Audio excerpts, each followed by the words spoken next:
Good afternoon. Good afternoon, everybody. Welcome to Paul's Monday Market Update, number 230 in for Monday, 6th of July, 2026. I hope you're all well. I hope you've had a good weekend.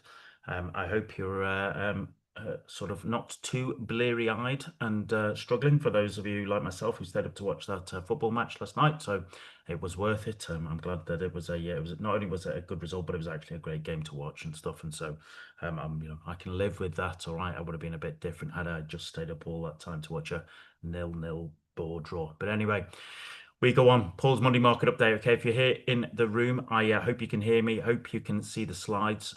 Okay, and that the technology is working fine for us. Those of you joining us for the first time, the Monday Market Update is just that. It is me flying through as much as I can cram into the next 25-30 minutes, looking at strength and weakness within the FX markets, looking at a few charts of interest, then a look at the live markets. It is not a signal service. It's not trade recommendations. It's just me sharing what I'm looking at, which may help you with your own analysis. As always, you are very welcome here, but just remember you're always responsible for your own trading and investing decisions. And if you want a little bit more education this afternoon, I'll be running the Active Trades Monday Market Matters webinar, 2 o'clock London time. You can register using that QR code or on the Active Trades website. The education element this week will be all about managing trader motivation, okay, which is a pretty useful topic as we move into the summer.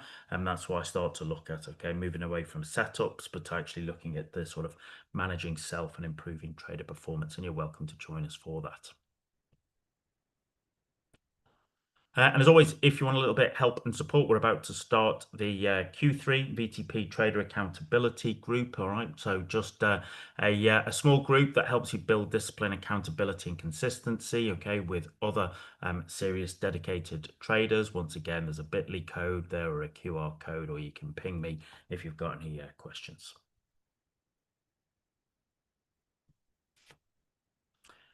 Okay, let's dig into the work. What is this? Okay, these are some snips from my own weekend model, the STAM, where I'm looking to identify the strength, trend, and momentum within FX indices and commodities markets. What's this telling me? How do I utilize it? So here we are. We are into week 28 of the year.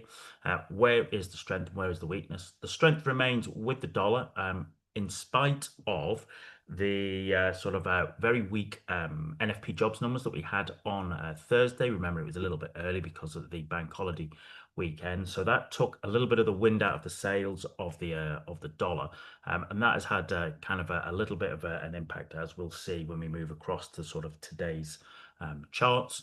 But nonetheless, we still see overall an element of dollar strength, and that is still kind of held up also by sterling. All right, so sterling strength there, okay, for a whole host of reasons, okay, namely that whilst everybody thought it'd be bad with Starmer going, perhaps it's not as bad, but we shall wait and see. Markets are starting to interpret really who's Burnham going to pick as his chancellor. That is really anybody's interested in, okay? So lots of people are fed up with Burnham already. He's not even taking the job, but really only people are interested in who is going to be the chancellor. All right, that's what we're important. That's what we're looking at.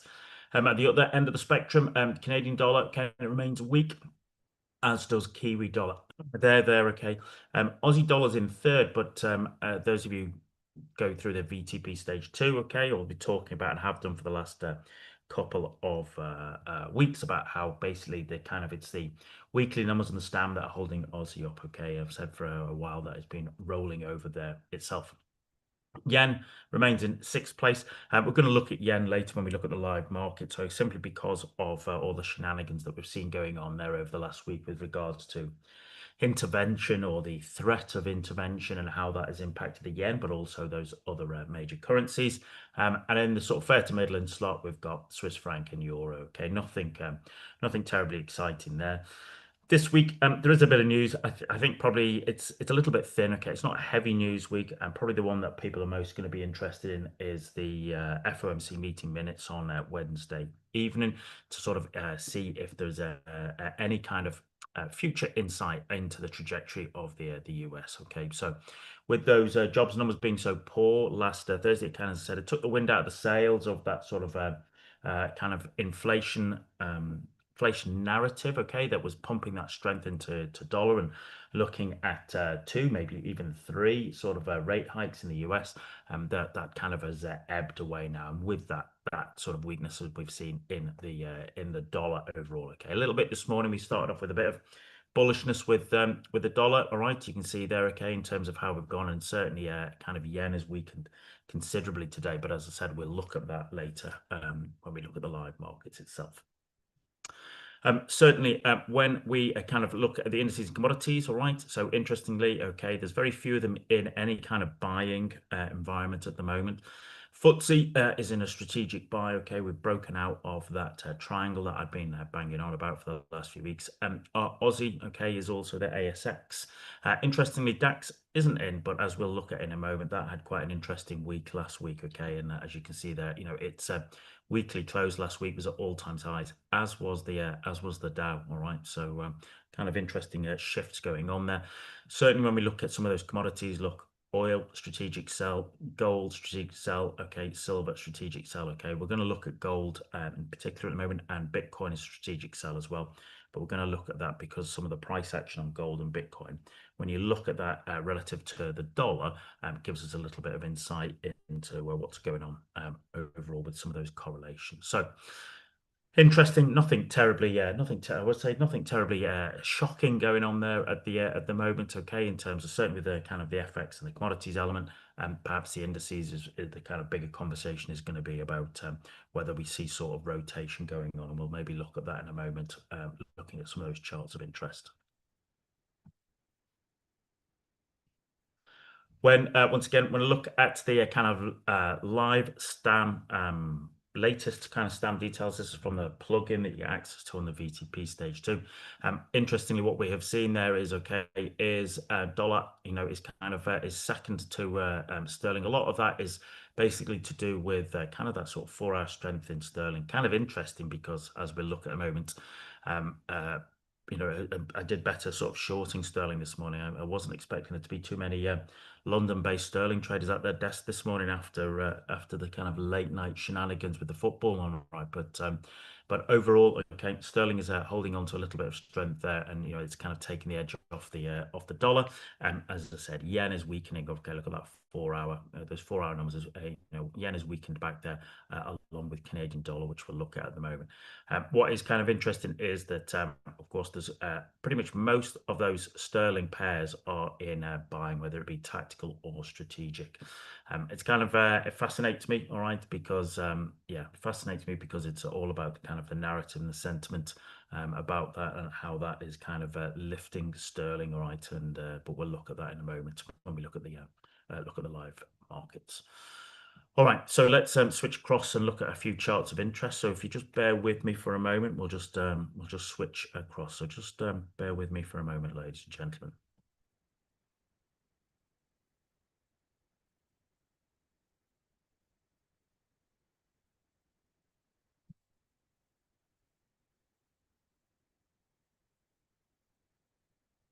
Okay, so here we are, some charts of interest for us. Okay, basically, you know, for those of you joining for the first time, it's just me usually looking at weekly charts of a few stocks, okay, a few commodities, perhaps a few ETFs. All right, just they are of interest to me, or help us build a picture of what's going on, or sort of looking at possible future opportunities.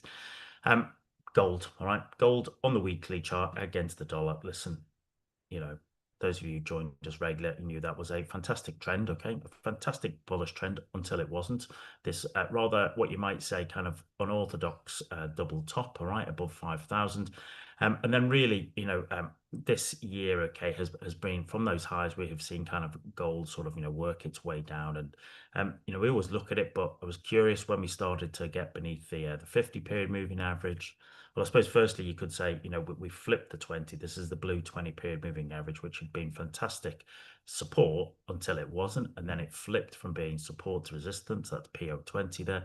Then we went down to the 50, and then if you look at the weekly chart here, you know, we've kind of found ourselves a little bit of support there, haven't we? Around about 4,000.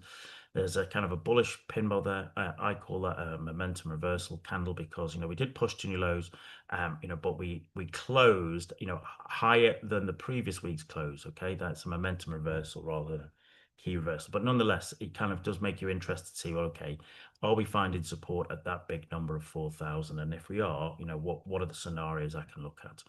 Well, for me, if we are to see, let's say gold strength, and remember a lot of this, one of the reasons we're looking at this is because it's also a case of, are we going to see that kind of dollar strength weaken as well, which we'll look at in a moment. What I'd be looking for is, well, actually for me, I'd need to get it above the 50 and above that 20, all right, okay, to convince me that we were getting gold strength back in the room, all right, and then of course then you're looking at those highs around about 4,800 to 5,000. So that's one of my scenarios I'll be looking at there for gold. Of course, the other one is that we do rally, but we rally right into this 50, right into this 20, and we get wrapped, and then we get a reversal single, and then basically what we're looking at is, you can see we're just making basically lower highs, another lower high before we kind of push our way back down to 4,000 and break lower. So I'm curious here, but I'm going to be watching this over the next couple of weeks to sort of see how does this play out here. Okay, is this going to bounce strongly, or is this just going to sort of is this a bit of a dead cat bounce into a bit of resistance before it rolls over and falls away? And as I said, part of that is the nature of gold. Part of that is also the nature of the US economy, that inflation narrative, whether that sticks or twists on that, okay, and then of course the impact that it has on US dollar and other asset classes. So as I said, you might want to just add that to your watch list to see how this plays out. Along with gold, here we've got Bitcoin against the US dollar, all right, on the weekly chart. Okay, so I'm curious about it for the same reasons as we will see when we look at the dollar chart itself. All right, so from those highs last year, okay, up 126,000. It's really been kind of mostly one-way traffic, hasn't it? Which we've talked about most weeks, having a quick look at it. And interestingly, what I was looking at and what I've talked about here is that, 60,000, okay, has acted as kind of pretty good support, and as did the weekly 200 period moving average. And then interestingly, what we saw is, the other week we broke beneath it and closed beneath the 200 and the 60,000 level. And you're looking at, well, okay, is that an indication that, we could go lower? But actually last week's candle, a bit like gold's was, it was I would look at that as a weekly momentum reversal candle, okay? And the interesting thing for me is that we closed back up above the 200 period moving average, and of course back up above that 60,000 number, okay? And there we are trading around, what's that, about 62,000, okay, 63,000. So once again, this is a case of, is there going to be enough support here? In which case I need to see us get above that 20 and above 70,000 at first. And then you're looking to see, well, actually, could it get above that level there around about 82,000 and above that 50, which is coming down? That's the sort of, that's where you're looking for the bullish case there, okay? Bearish case is that, we pop up to this area here and then work our way back down beneath 60,000, right? So that's why it's on my list. That's why I'm interested in it, okay? Clearly 60,000 has, and that 200 has acted as good support. The question is, can that hold? Can that be the base from which it rallies higher? And I appreciate there are crypto bros who study this much more detailed than myself. I'm just a normal trader. I just have to trade what I see in front of me, and that's what I'm looking at there. So hence why that is on my kind of list at the moment.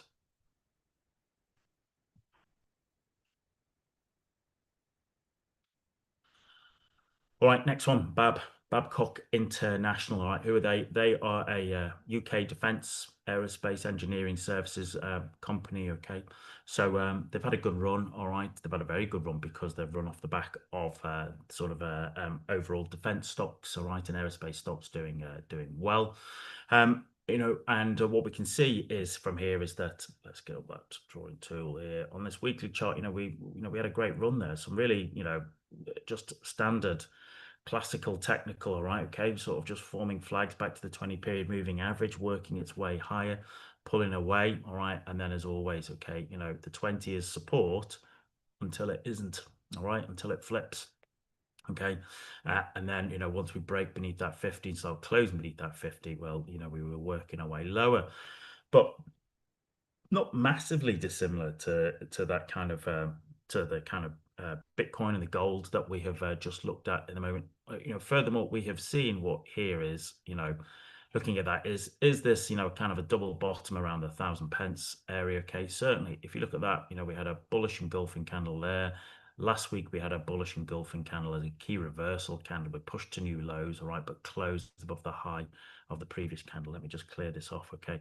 So I am interested here, okay?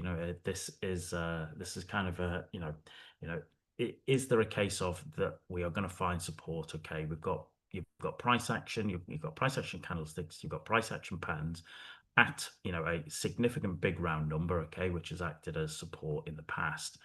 Is this an area that we work our way high from? Once again, well, what do I need to see? A, above the 20, okay, then B, above 1,200 pence, and the 50, that is, that's a move, okay. For those of you who like trend lines, you can draw a better trend line than me, okay. As I say every week, a better trader than I am an artist, but you get the gist. That is an area of interest, okay, and we are getting into an area, where it's going to squeeze. We're either going to pop higher, okay, or drop. And at the moment, I probably maybe be a little bit more on the bullish side of this, but once again, it has to get through some of those obstacles there to show me that we're really going to be working our way much higher there for Babcock.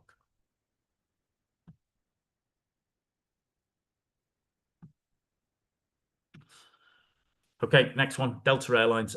Listen, it's a very thin week on the earnings, but I think we've got Pepsi on Thursday, and then of course we've got Delta Airlines on Friday. Okay, major US airline. I always keep an eye on these. All right, bit of a soft spot, which is not really smart as a trader and investor. But when I was 18 years old, I did a summer summer camp working in the US. Okay, teaching football, and then after that, I got it cost me $250. Got me 30 days of unlimited flying around the continental US with Delta Airlines and stuff. And so it was fantastic. All right. It was that was on in a very different time and place. All right. So I've always had a soft spot for Delta Airlines, even if their food wasn't always great. But anyway, that's 30 odd years ago. Let's move on. But Delta Airlines, it's in aerospace. I always keep an eye on defense and aerospace companies as well. And actually, as you can see, in spite of all the shenanigans that have been going on in the world and with the oil price, even, it has not been a bad run for Delta Airlines. Okay, yep, there was there's a bit of a megaphone there, okay, and a little bit of a break, but once again, it kind of held off the 50 there, and it's I'd look at that as a kind of a scruffy morning star, really, off that 50. But as you can see, it has continued to work its way higher, and as the price of oil has come down, as the kind of world has got back to a semblance of normality, and I appreciate that is all open to interpretation, you're looking at, well, what's going on here. So, as I said, they've got their earnings on Friday, all right, so it'll be interesting to see, do those numbers keep this sort of supported elevated price, or is this the pump before a dump? All right, so a bit of an earnings setup for those of you who like to trade, that sort of thing. So you're going to have to watch the kind of the guidance, the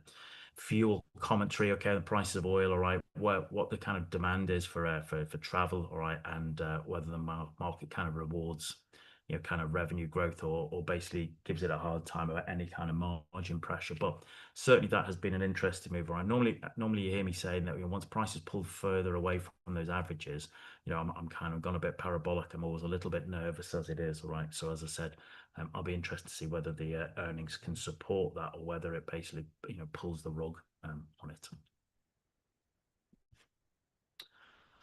Finally, this week is, before we switch across to live markets, this is a Caterpillar Cat, right? Okay. Listen, if you don't know what Caterpillar are, heavy machinery, construction, mining equipment, energy equipment, all right? If you're basically pulling anything out of the ground, all right, digging into the ground, Caterpillar are going to be involved in one way or t'other, all right? And you can see, once again, weekly chart, this has been a fantastic trend, all right? Ever since that kind of the old Trump tariff tantrums there, okay, back what was that, April 2005, which also gave you a bit of a nice Munger setup, okay, by just straight off the bounce off the 200 period moving average. Well, you can see, all right, that has just been one-way traffic, hasn't it? It's been a fantastic trend, okay, just real classic. That's what you're looking to ride. And as I tell people who are new to their trading and investing journey, markets, instruments, they never trend as often as you would like. And so when there is a good trend in place, you don't fight it. You find a way to ride it. Okay. You find a way, think of yourself as a surfer. You're always looking to try and surf the best and the biggest waves. The reason I'm interested in is that I'm just looking at the price section here for the last couple of weeks. Okay, we got up to $1,000. All right, from where we were here around $250. All right, okay, and for just over a year to be have quadrupled is just a fantastic run. Okay, and if you've had a piece of it in your portfolio, well done. All right, it's really worked well for us.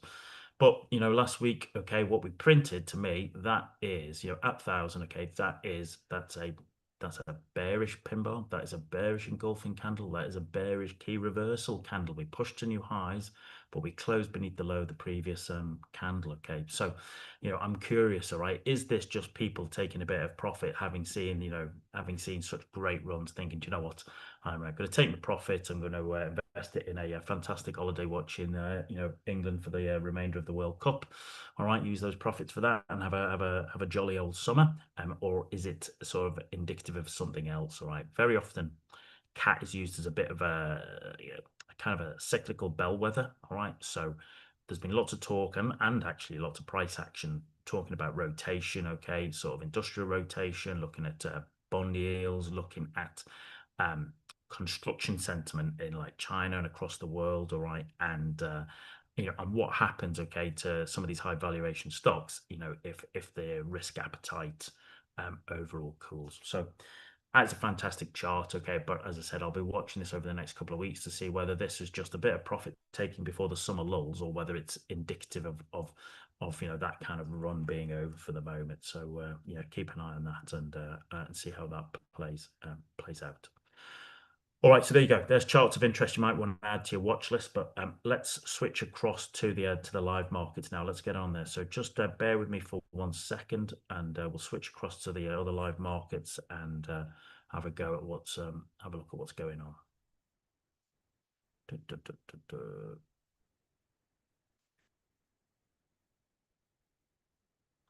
Okay, so here we are. So these are, bring up that drawing tool.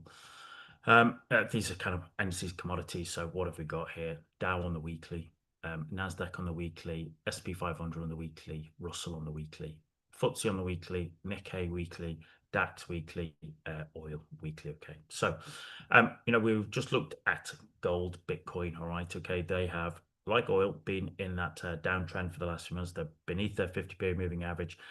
Oil has kind of been mincing around here around about $70 area, okay, region. All right, so is that an indication of will we see a further move lower in that? Okay, or is this somewhere where it's just going to find support and bounce like Bitcoin and gold based upon what the dollar does? All right, so that's what we're looking at with that.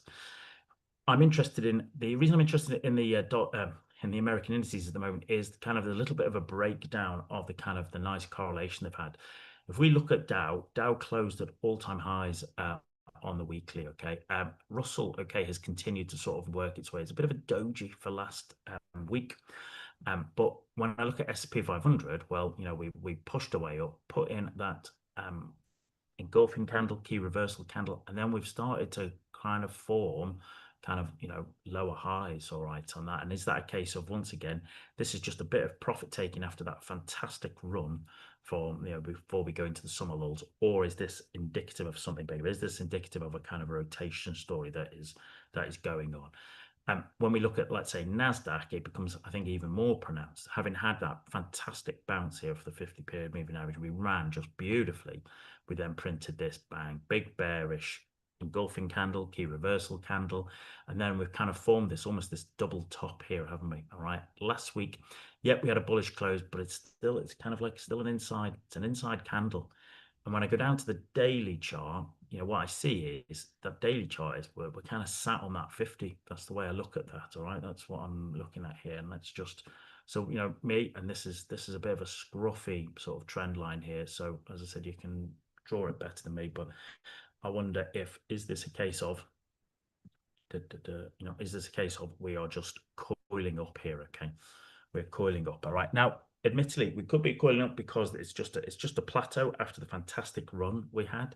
Is this just an indication of, summer lulls? Okay, people are taking the profit and then clearing off for July and August. And if you've had a really good year, why wouldn't you? All right, why wouldn't you? Or is this more indicative of kind of unease, all right, about people basically maybe rotating out of some of those AI, tech stocks, semiconductor stocks, which have done so brilliantly, into elsewhere? Okay, and that's the kind of theme we've sort of been talking about going on there. But at the moment, as I said, looking at that, that's kind of intriguing, and I'll be looking to see, does that daily 50 on the Nasdaq, does it hold, or does it roll and break, or does it act as support and we go like the DAX and blow higher? All right, so that's what I'm watching there at the moment. And as I said, part of that is because what we have seen here is bang, this is the DAX. Okay, the DAX on the weekly chart, you've heard me say that really, DAX had always been struggling. Whenever it got above this 25,000 level, kind of struggled, didn't really sort of do it with any kind of conviction. And that is until last week. Bang, look at the way we pumped high there. Okay, and that's closed at all-time highs there on the DAX. So I think part of that is kind of, you're looking at like kind of cheaper oil prices. You're looking at maybe a kind of a little subsidence or an ebb of some of that kind of war mantra, all right, that we've had for most of this particular year. A few other elements. I think also the Miss Lagarde, originally was talking about, I think, about kind of 3 interest rate hikes for Europe, but actually now it's looking like, well, there might be one in September and that'll be it done. Okay, so the kind of inflation fears are cooling a little bit as well. So that kind of has sort of demonstrated its giddiness in the DAX, but as you see that's a really quite a strong move, that, isn't it? Really very strong move. Okay, that is how that's followed through on that. A little bit closer to home, FTSE. As we said, I've been talking about how I thought it was coiling up there, a little bit like what we're seeing NASDAQ do now, and we've kind of worked our way higher out of that. Okay, we are, we're closing weekly highs above the 20, above the 50, above the 200. I look at that as it kind of works its way. When I look at the daily chart, I wouldn't exactly say it fills me with joy. It doesn't exactly say, oh yeah, Paul, got to get myself a bit of that. There's nothing really there screaming out at me. That's more of a grind. But once again, we're still above the 20, which is acting as dynamic support, which is above the 50, which is above the 200. So it is grinding its way. All right, and I stick to this, is that I think anything to do with the UK is all predicated on, who does Burnham chooses as chancellor. That's going to be an interesting choice that everybody's interested in. So that's what we see there. We've already looked at gold and Bitcoin, haven't we? But let's go silver. All right, just to do that. Silver, bang. Listen, not massively dissimilar to gold and Bitcoin. Okay, in a strategic sell environment. Last week was a bullish inside bar at $60, but beneath the 50. Listen, for me, for it to be bullish, it needs to get above that 50, probably above the 70 and above the 20, really, for me to say, do you know what, there's a real weekly bullish trend. Or it pops up and then it rolls over and falls away, and that will be the interesting thing. So certainly on that daily chart, I look at that, they're kind of those lows they're all getting higher, aren't they? Those lows are getting higher.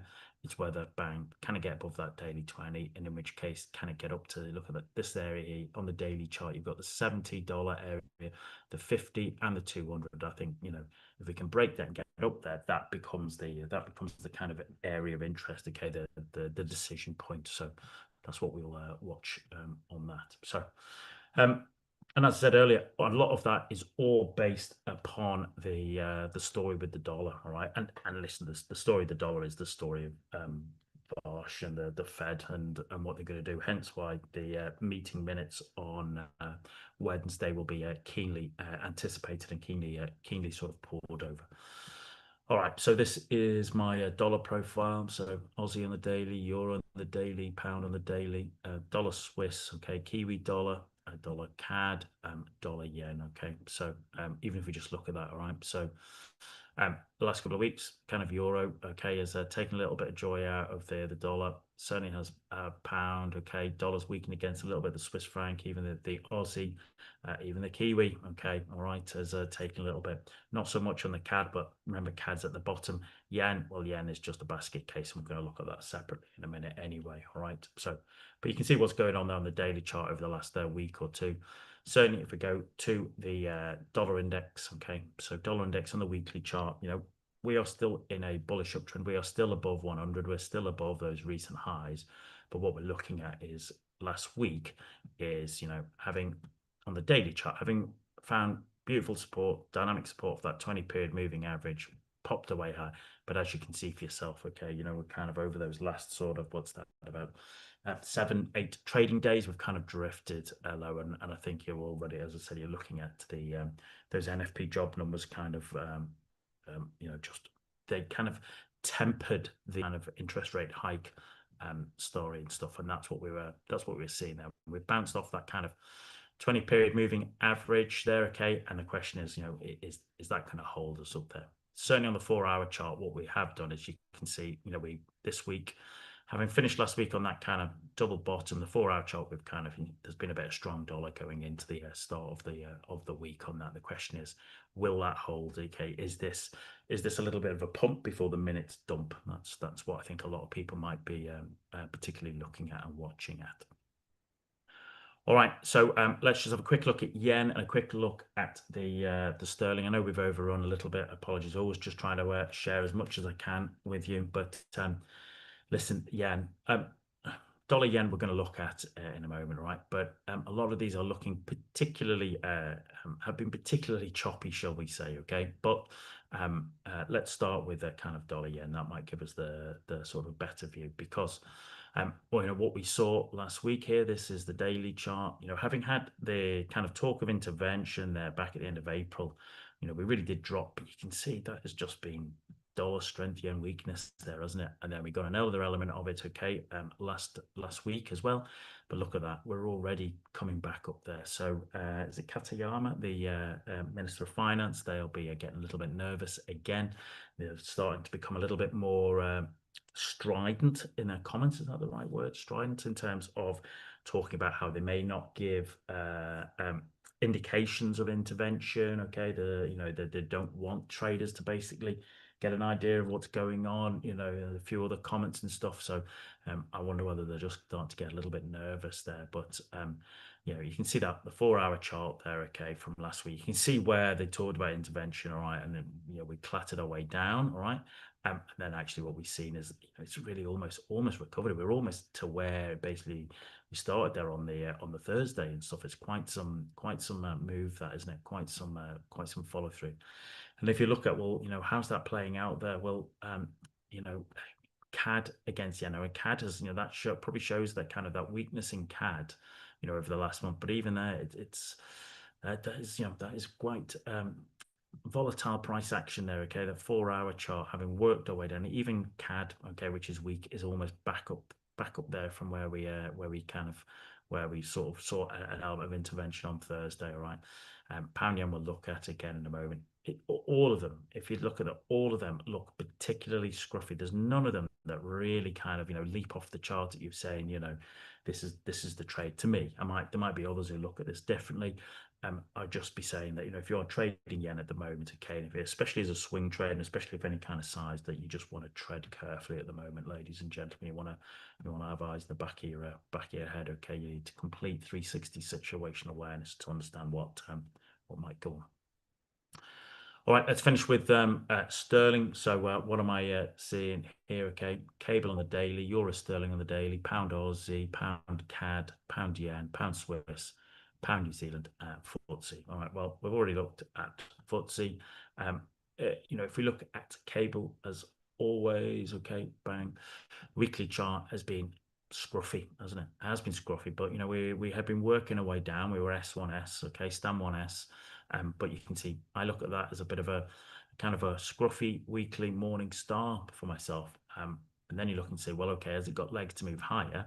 Well, you know, it was actually kind of a nice reverse there, okay, over the last couple of weeks. And we popped up. Question for me is, Does it have what it takes to get above that kind of 134 area, that 50, that 200?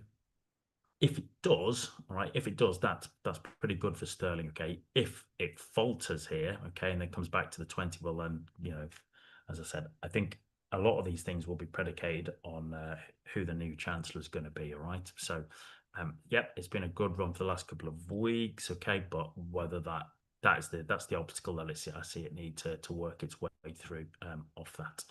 Listen, pound against yen, as we said, we've just said yen is weakening, and you can see that kind of that big daily sort of, you know, triangle, and we've broken out of it, come back, tested it, and today, you know, yen weakened again. All right, that's what we're seeing there. Pound Swiss, okay, you've heard me talk about this. This is the daily chart, okay, and how we kind of worked our way up. That has been, for the last 5-6 weeks, that has been Swiss franc weakening, okay. I'd say that more so than sterling strengthening, but there's been some nice flag moves, and we continue to sort of grind our way higher there on. We were above the averages. The averages are all fanning out, and it's just working its way nicely there. That is, as I said, probably an element of Swiss weakness.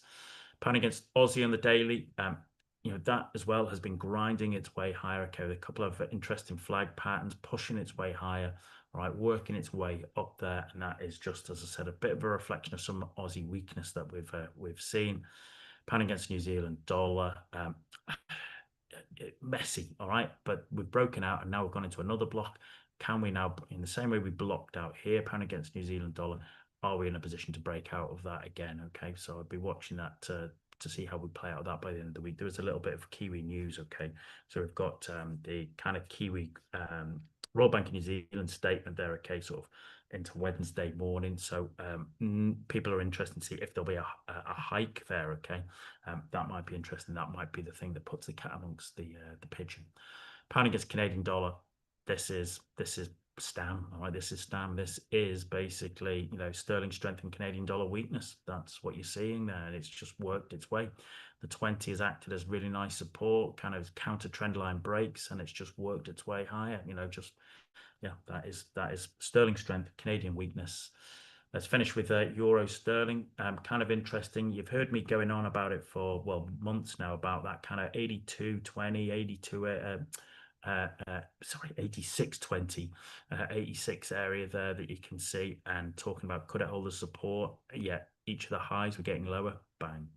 That's, you know, that's classic descending triangle, isn't it? You know, that's what we saw basically last week. I talked about it last week about how, you know, we'd had a strong day, but it couldn't close above the averages or above that kind of 86.25, 86.30 area, and it's just continued to work its way down there, okay? And maybe that is kind of a little bit of sterling giddiness and a little bit of euro weakness, as perhaps people realise the rate hikes coming out of Europe are not going to be as big and as strong as people expected.